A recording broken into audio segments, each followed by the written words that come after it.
I'm Maria Menounos, and you're tuned in to AfterBuzz TV, the ESPN of TV talk. Now, let the buzz begin.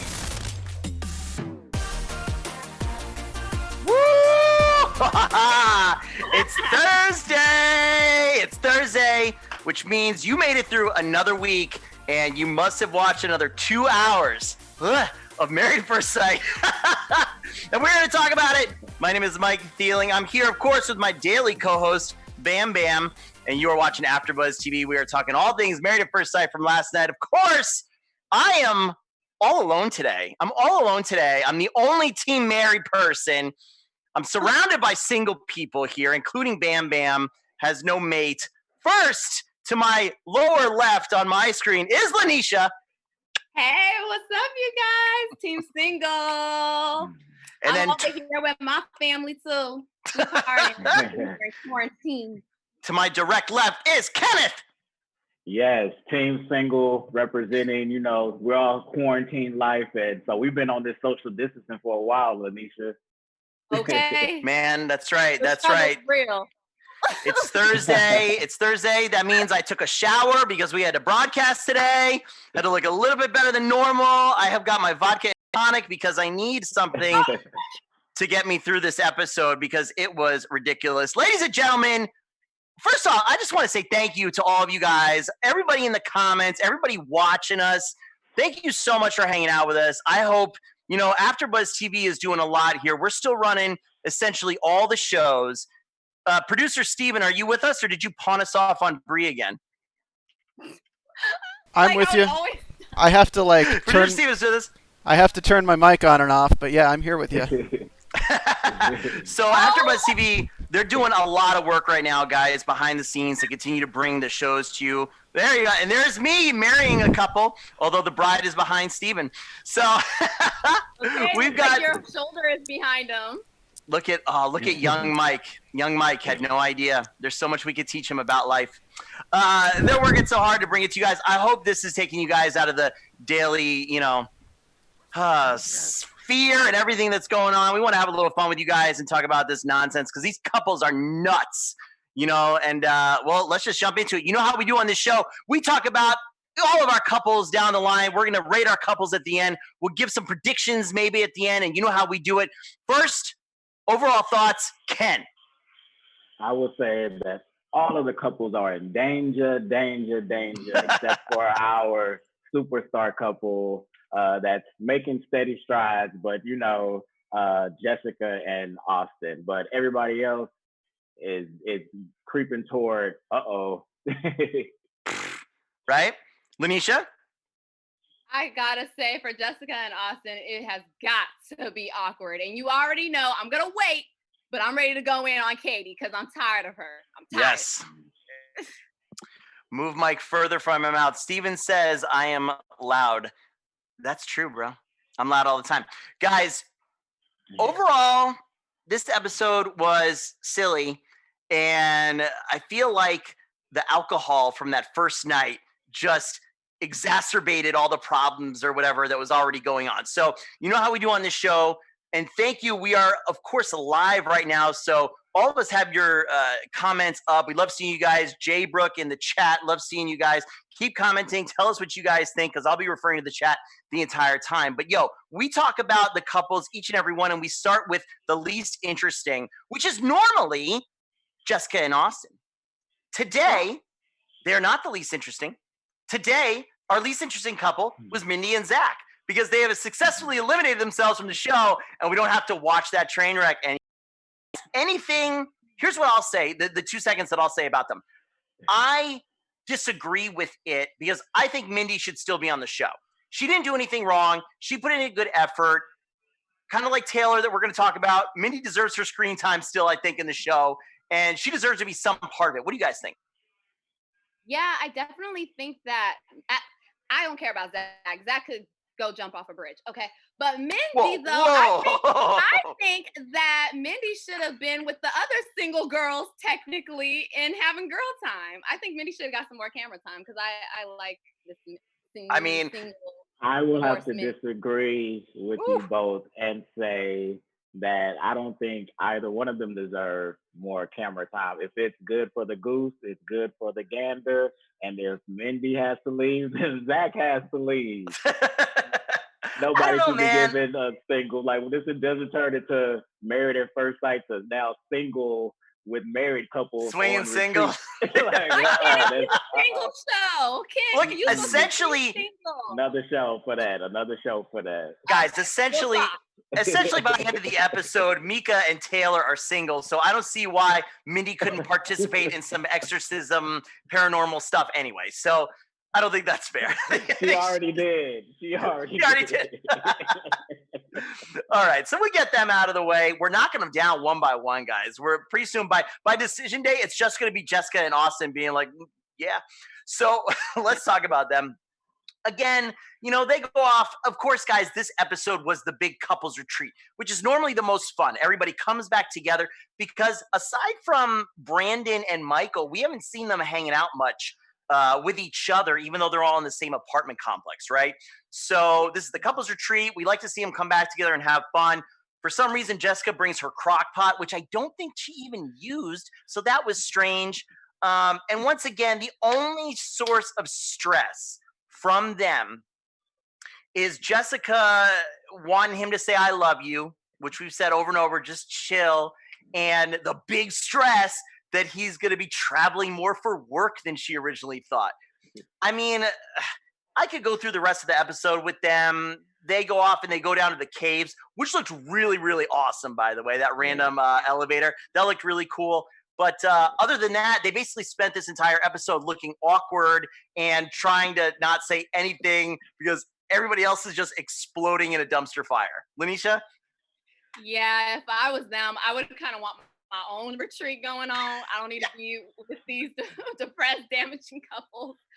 But for me, I think Jessica needs to chill as far as the whole transporting, because he mentioned it earlier that he does it for work. He's making money. Why not? Like, you know what I'm saying? I like chill, girl. What do you think, Ken? Same thing. Jessica, I wanted to get on her for this. Like, chill, relax. He's going away to go work, to go make money. You get a vacation from your husband guaranteed probably 30 to 40% of the year. Right.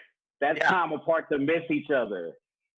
Get creative. Like she's looking too deep into it, and like just relax. Like chill out. It's not that terrible. He's not going off. He'll be gone like every other day or something like that. Like relax. See how it is. See how it flows for the first 6 months, the first year.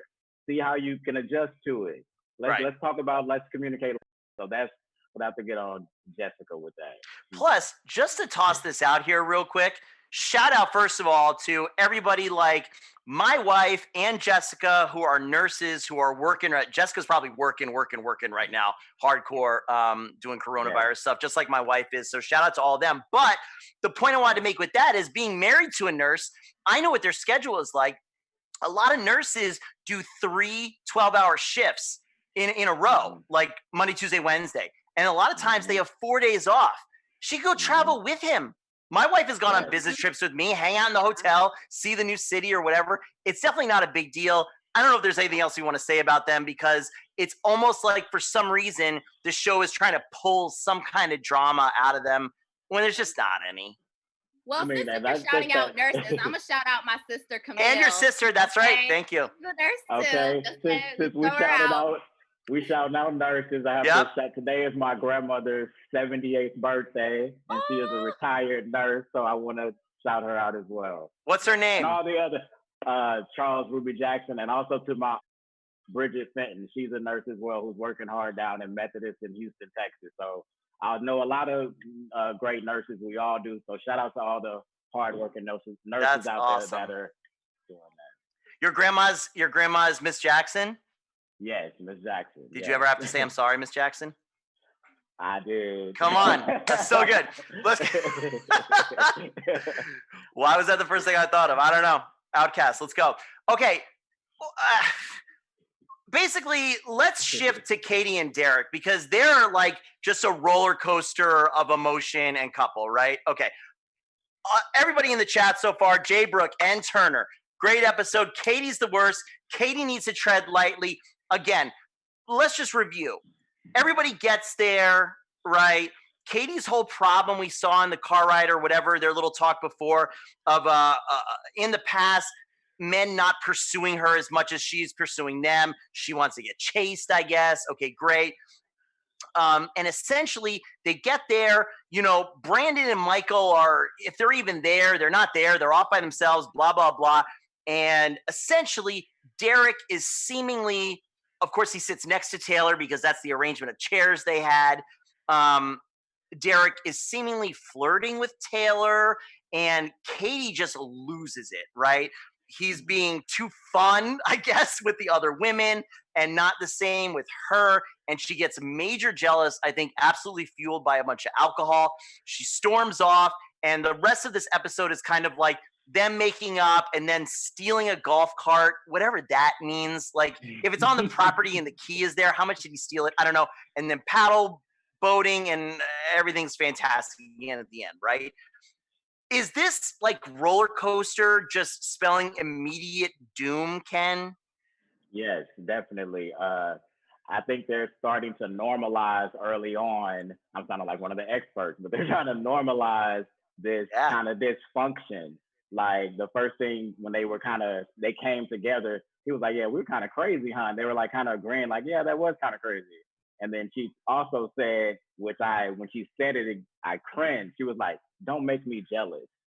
And I'm like, well, wow, he didn't even know what, like, you were, like, y'all still getting to know each other. And for her sitting there, like, looking mad, it's just like, he clearly did not know, like, that's bothering her. So it's like, get to know him, say, hey, I didn't like that. Or even to look on the positive side, like, hey, hey, come over here. Why are you over there? Like, yeah, I want to be over here sitting on my, like, just tell him to come over there. You could have been stopped it or said something about it. So sitting there being mad and upset. I mean, this. Yeah, Katie literally makes me sick to my stomach. My thing is always, these are all supposed to be their friends. Go ahead, Lanisha. Yeah, like Katie, oh my gosh. I just don't know what else Derek could do. He's like such a good guy. Katie is one of those people that literally chases away a good guy. And it's women like us that be like, where the good guys at? Oh, wait, people like Katie chased them away. Because they're crazy. Katie, get it together. Get it together with your insecurities. She's not ready for marriage at all. She has to get herself together and feel more secure in herself before actually hopping in a marriage with a really good guy. He puts you on his insurance. Girl, he's trying to dream so y'all can actually have an adventurous marriage. Girl, he's doing everything for you. He even came at you so calmly. Even when she was cussing him out, I have to applaud him because he still stayed calm when she was cussing him out like that.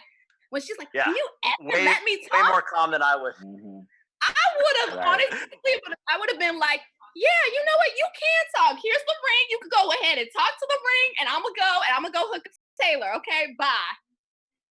At this point, go ahead, Derek. You could go to Taylor. I want better for you. But is it better, though? True. But it might be better than Taylor and Brandon. She might treat him better than how she treats Brandon. I don't know. But at this point, it's better than Katie. Katie makes me sick to my stomach. I know, I said and everybody in the chat, these are all supposed to be friends. If he's flirting with a friend in front of you, I mean, is that even a thing? If he's really trying to cheat on you, it would not be in front of your face, right? He obviously feels comfortable with everybody, including his wife, to just be having a good time. They had some drinks. Hey, there's awkward dudes in the back that are complete jerks ruining this. Let's just have fun and laugh. And she's in her own bubble, just like somebody said in the chat, of like negativity for no reason. Like, why do you want to bring that down when there's no issue?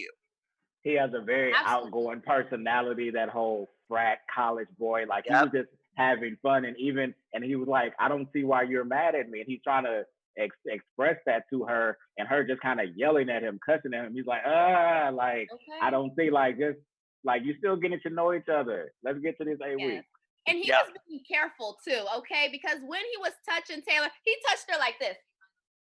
So he knew on better. the shoulder. He was just like pat. Okay, so he was good. I don't think he was doing anything extra. I think she was just blowing it out of the waters. He was just having a good time, trying to make miserable people. She sees these women who clearly like they're lonely and their men are gone. Let's have a good time, like what you said, Mike. Right, and she took huge offense that Taylor was like, "Katie, you're so lucky." She's like, "Ah, I hate that. He's nicer to everybody else, man." Like, what? And let's not forget, like, he tried to show a piece of himself last episode, and she totally blew him off. Right. She thought it was just like I can't believe you actually write this stuff. I can't believe you're romantic. So he tried to share himself to her. She's the one that's pushing him away. Right. Pushing him away. Yeah. Like, run, Derek, run. Yes. Yeah. And that's just, you can't deal with somebody like that. I see a lot of myself in Derek because I'm a really outgoing person. I'm definitely flirty, blah, blah, blah, all that kind of stuff. And you can't be with somebody who's hyper jealous or else it's just not going to work because there's no ill intent. I totally get it. He's joking around, especially he straight said they're going through a hard time, right? Like everybody's supposed to be married and this is supposed to be kind of a good thing.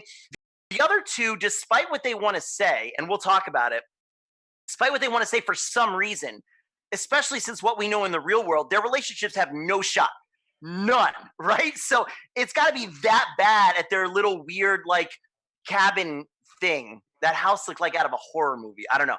But it's like, it's got to be so much worse when they're experiencing that right there. Their husbands aren't even at the table. They're not even hanging out with everybody.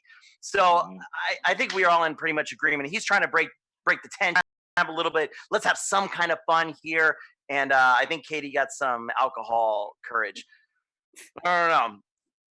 I'll leave it up to you guys because to me at this point, I'm usually in the driver's seat of our episode. But at this point, the last two couples are almost just as bad for me. So let's go Lanisha as the sole lady on the panel today. Who do you want to talk about next? Let's go. I mean, you trying to do least interesting? Then whatever you want. Taylor and Brandon. It's your choice. Okay, then I want to do Meka and Micheal. Okay, Meka and Micheal. All right, Meka and Micheal. So obviously they left off in a really, crappy spot, as did Taylor and Brandon. They drive up. It's a boring drive there, blah, blah, blah. And she says during the drive, she puts it out there, since recommitting, it seems like they haven't been getting closer. It seems like they've actually been getting worse. When they get to the cabin, that little conversation to me right there carried over to when they got to the cabin. They're not hanging out with each other. She straight up says we should sleep in separate rooms. Nothing is going good the entire time. And essentially, Micheal then leaves to, okay, and we're going to get into this. He says take care of some funeral arrangements that he needs to for, I believe, his uncle, right? It was his uncle that passed away, I believe. He needs to take care of that, so he leaves. He finally comes back, but there's still nothing there. And Meka obviously went out with Taylor and had a good time ghost hunting. The big thing with this couple, and I'm just gonna toss it out there and then let you guys tackle it. The big thing for me with this couple, again, we talked about it last episode. They're in this weird circular relationship where, like we said, Micheal wants Meka to be more open so that he feels he can be honest, and Meka wants him to be honest so she feels she can be more open and vulnerable. But as we said last episode, it starts with Micheal. It starts like being honest is a base level, ante to be in a relationship, let alone a marriage. When we were watching it, the three of us watching it earlier, we said all Micheal needed to do, get to the cabin, take her aside and say, you know what? I feel bad about the way this is going. You're right. We recommitted. Here's the truth. This is how much I make. This is blah, blah, blah. And just lay honesty out there right there. When they went off to supposedly deal with funeral preparations, but then we see him get caught in this weird kind of lie. No, we had to wait for Brandon, but I didn't hang out with him, but I did to some festival, blah, blah, blah. This is not an interesting lie. This is not covering up some insecurity for his life or whatever of adoption like we talked about before. There's nothing to lie about. Like, this is what you did. Just say it. This seems to be an actual personality trait of not being able to tell the truth. And I think that we know they don't get together in real life. This is just a complete breaking point, Ken. Yes, definitely. He has an issue with caught up in a web of lies, and he fumbles over every single word.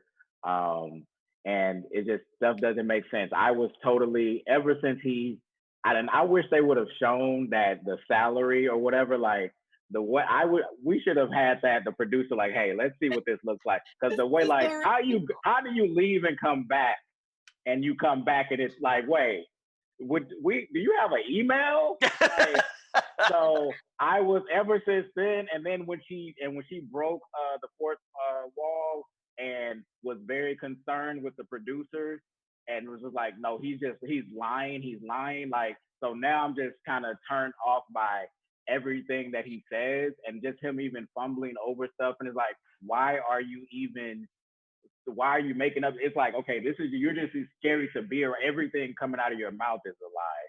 So I'm glad that the group questioned him as well.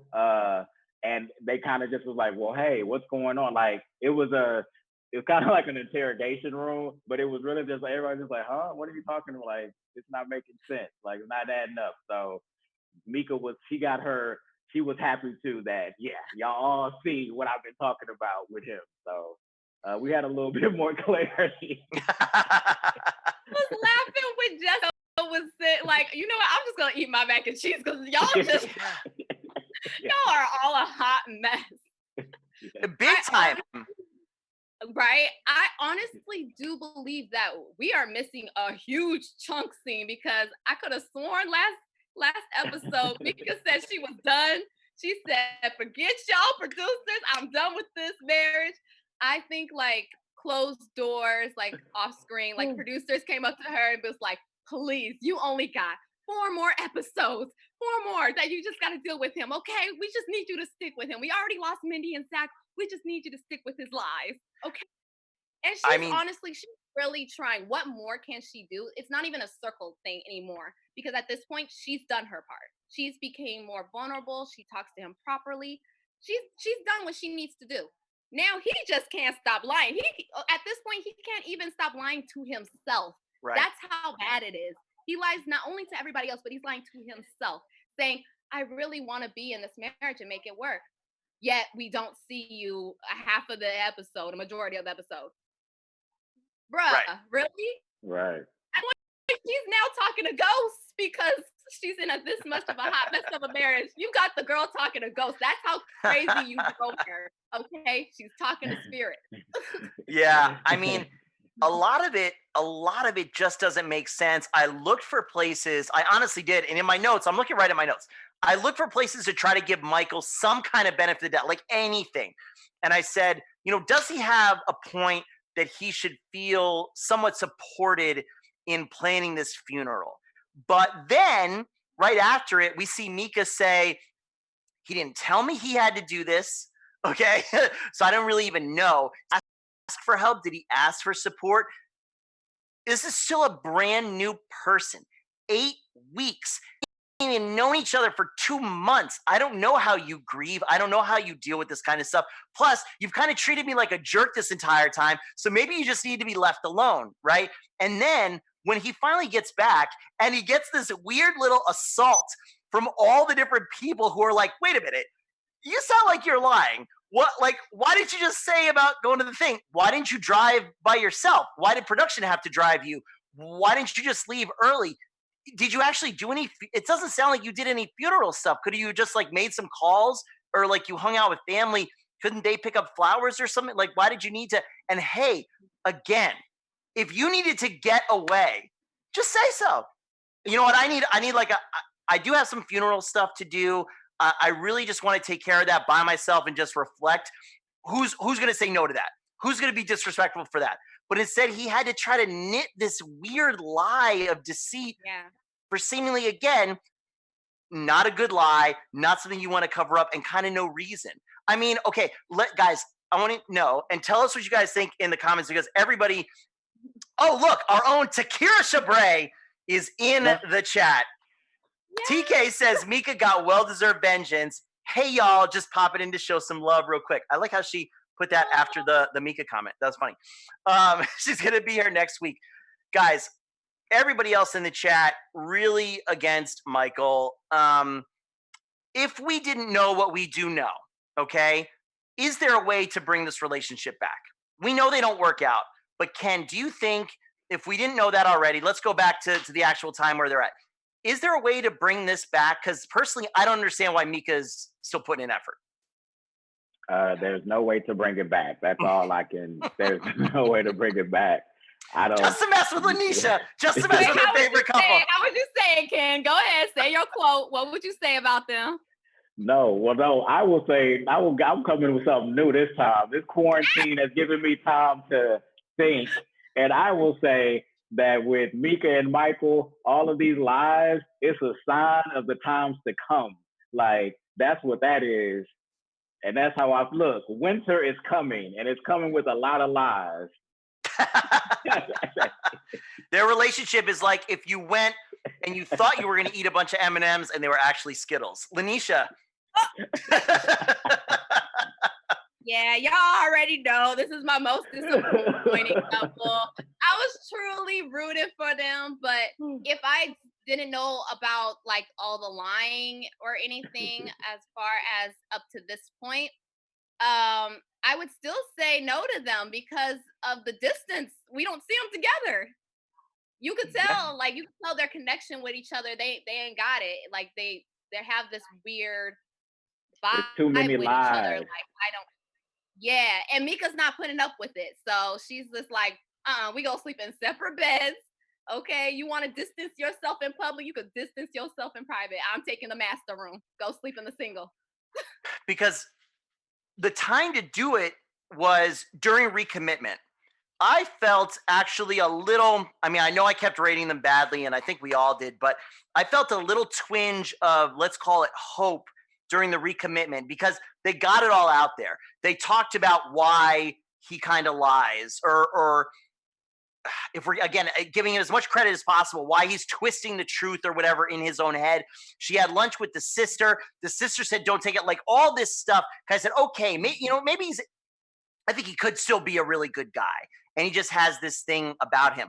But then just the more lies for no reason about inconsequential stuff for nothing. You know what I mean? Small, unnecessary lies. It seems like everybody in the chat is with us. They are a lost cause, just like I believe Taylor and Brandon are. I don't even know what to talk about this couple. Let me run it through. Why are they still here? Okay. Why are they still here? Because Taylor wants camera time. We're going to talk. I mean, that's our, everybody put in the chat. Why are Taylor and Brandon still here? No joke. The three of us, because we didn't get to talk to TK this week, the three of us, and TK's still in the chat, so put what you think too, TK. We think Taylor wants screen time. And that might be a mean thing to say, but it seems like that's what it is. So she tells Brandon, I'm going to go, we find out later the whole story. For some reason, she drove him to DC so he could work. And she said, while I'm in DC, I'm going to hang out with my friends. That turned, instead of 15 minutes, that turned into like an all-nighter. She passed out at the hotel. Is that suspect? It could be suspect, in all honesty. It could be a little suspect. We know she's probably not faithful to him at this point. I don't see why, if something better came along, why she would. I wouldn't fault her for it, honestly, but who knows? We give her the benefit of the doubt that it was all on the up and up, and she actually did. Obviously a problem of communication there, but his communication has been terrible this entire time. So they drive up. In true Brandon fashion, he doesn't want to talk about it, so he just goes to sleep in the car.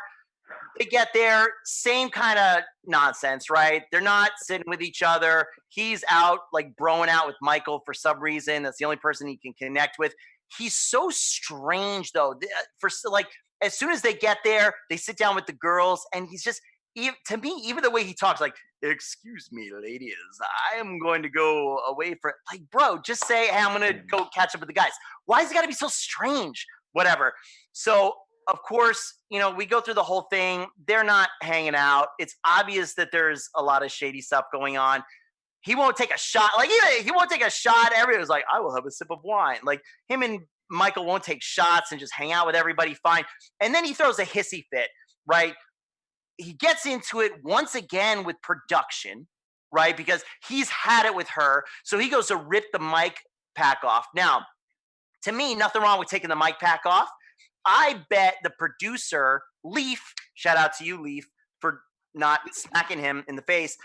I think Leaf thought he was going to put the mic, like throw it or put it in the fire or something like that, right? So the producer is like, don't touch that. And then that Brandon finally finds somebody he feels like he could stand up to, I think, because Taylor would slice him down. And he's basically bowing up on the producers, which is ridiculous. He runs away to the bathroom. Taylor follows. The producers, blah, blah, blah, blah, blah.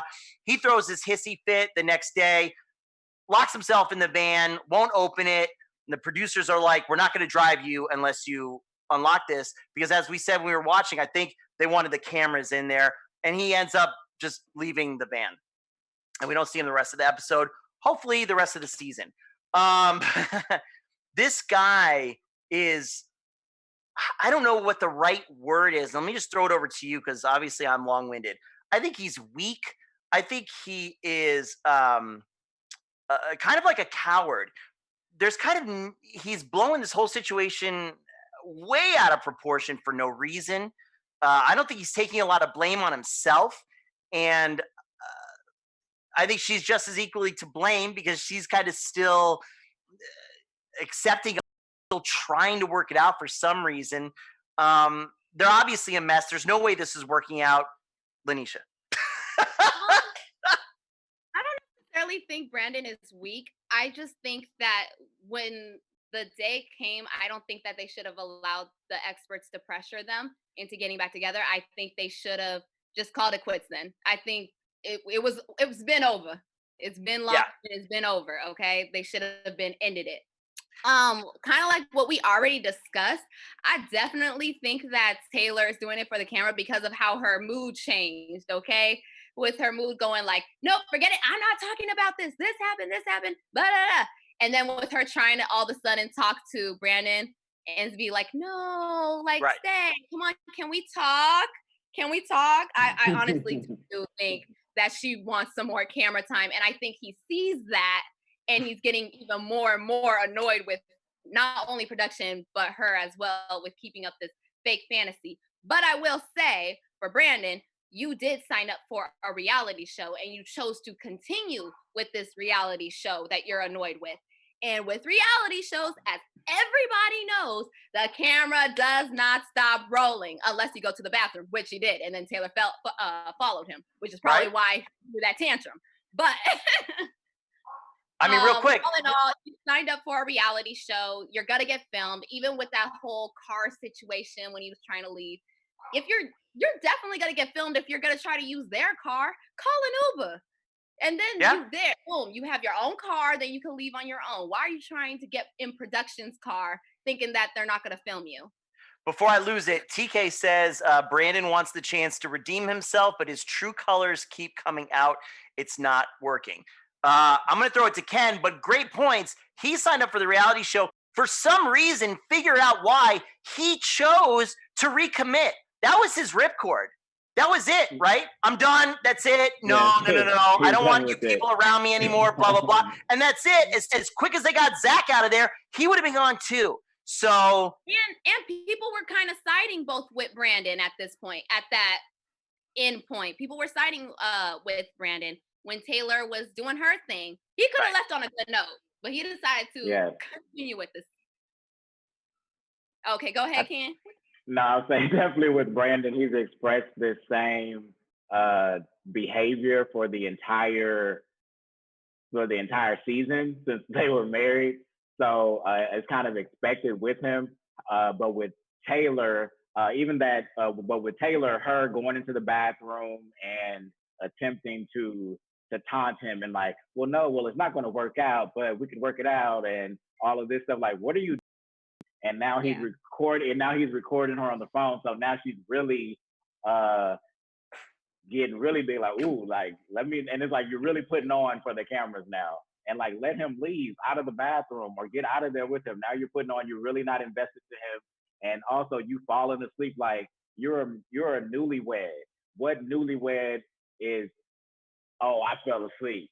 And I was at a hotel with a friend, somebody that like, wait, what? This is, you ain't even been like, hold on, what's going on? What type of behavior, newlywed behavior is that? Right. Well, that's a perfect point. And it actually, that segues perfectly to what I wanted to say about them. All the problems I think we're seeing this season with all the individual couples, all their problems, no one would bat an eye, I think, if all this was happening and they were just dating. It's the fact that they're married, right? So when you're first dating and you're like 6 weeks in, right? If your girlfriend or boyfriend or whatever goes out with their friends and like sleeps over there and doesn't get back, that's like a, hey, that was kind of crummy. Like, why didn't you? I was expecting you or whatever. Or at that point, you probably don't live together even, right? So you would never even know.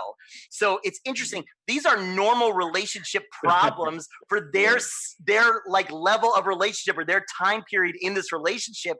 And yet it's blown way up because nope, we're married. Whatever, right? That's just a piece of paper in their circumstance, right? And that's what's making it this level of outrage and whatever. Whereas, look, more than half of these people would have already broken up if they were just dating at this point, right? So it's not even an issue. It would have been done already. And it's like not actually a big deal. It's like normal for where they're at in their relationship. It's just a lot of these folks are really, really poor communicators. And the little things that the problem is getting blown out of proportion. And the experts suck. Yeah. Like we need to do recasting with the experts. No one's a good match at this point. Nobody. Well, except for Jessica and Austin. Okay. Ken. And Jessica just needs only a little bit more. We just had one good match. That was it. The experts. One good match. Let's get on them too. TK is still in the chat. You should have just come on the show. I kind of wanted to round out this episode right here, unless there's anything else you guys wanted to say. We're going to rate the couples in a second, but I think the moral of this whole story here is just communication and communicating honestly and openly with your significant other. Ken? Yes, definitely. Just being open with each other, but at this point, I think just all of the couples have displayed the main thing that Lanisha said, the experts. Like, we need to do some revisions because this was a bunch of like, like this is, we're having these screaming matches, these yelling matches, F you and this, and I'm like, whoa, what is happening? Goodness. Yeah, I'm just I'm like wondering like who had more of an input, the experts or the producers? I'm really trying to figure out, like, because if you guys are really calling yourselves experts, they're making you look bad because all of these couples suck except for one. And you're lucky you got that one. This is just, you guys got lucky. Well, it's interesting, right? Because when we talk about the experts, for one, their job is to match good couples, but it's also to make good TV. If we had 5 couples of Jessica and Austin, what are we going to talk about? Oh, they're great again. Cool red crock pot. I don't know. It's not interesting television. So in essence, they kind of want some percentage of their couples to fail, I guess, to make it interesting. But this, I feel like they were just nowhere near close. At least make it 50-50. At least give us, at least give us half of the couples are good and half of the couples are bad, okay? I would have been fine with that. The fact that the paranormal activity was not one of the most shocking things that I've seen all season, the matching was bad. I mean, that was the paranormal activity was a relief. Like, whoo, okay, they got a way to go hang out with some ghosts. Good. Like that. I said, I don't play, Ken. I don't play with that. I love that stuff. That's like a throwback to TV. I said, nope. Ghost, all you guys in the chat, Ghost Hunters, Ghost Adventures. I love all those shows. TK is signing off, but we're about to sign off anyway. Let's go through real quick and rate these guys. Producer Steven, do we have fun music anymore? Probably not. Probably not. Steven's like pressing buttons. How do I respond? Okay, let's just rate these couples. Oh, okay, well. Not that we can hear. Mindy and Zach, I mean, do they even count anymore? Obvious 0. I mean, they don't, they're out the game. So, -10. 0. Let's continue with the rest that it's not even worth it. Meka and Micheal? 0. Zeros. Taylor and Brandon are 0s. 0. Right? Okay. Let's move up the 0. scale. I think Katie and Derek. I'll give Derek a 9 and give Katie a -0, -1. A -1. So that makes a 4. Okay. So I'll do an average. I'll do an average as well. Well, I'll go with the even 5 because I'll give Derek a 6 because I didn't like his tone and his attitude. He got to calm that down. It was too strong, and I give her a 4. So I'll go with an even 5. An even 5. With that crazy personality, he had the right. Okay, with Katie's. Yeah, he held it in for a while. You know what? I'm gonna. If I'm going by how I think they're gonna end up, I'm gonna give them a 7. I think they're gonna make it okay. I do. I think she's gonna realize her faults and that it's kind of her problem, and she's gonna internalize it and deal with it. I think they're solid. I think Katie and Derek say yes on decision day, and then let's finish off. Jessica and Austin, guys. 9.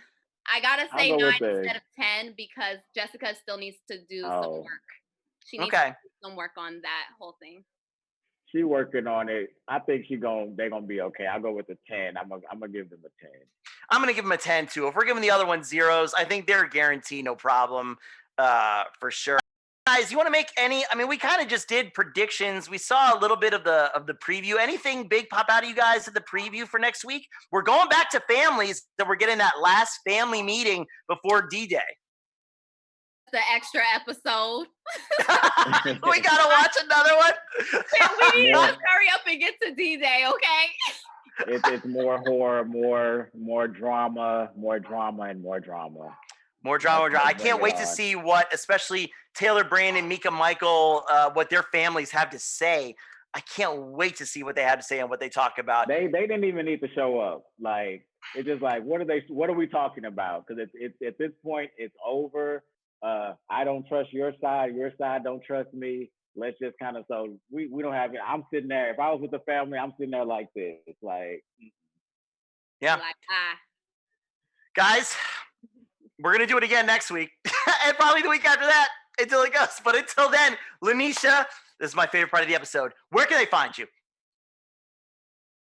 I'm Lanisha, and you guys can follow me on Instagram and Twitter at Lanisha, spelled LANISHA 914. Ken? I am Kenneth Ware. Meet Kenneth Ware on Instagram and Twitter.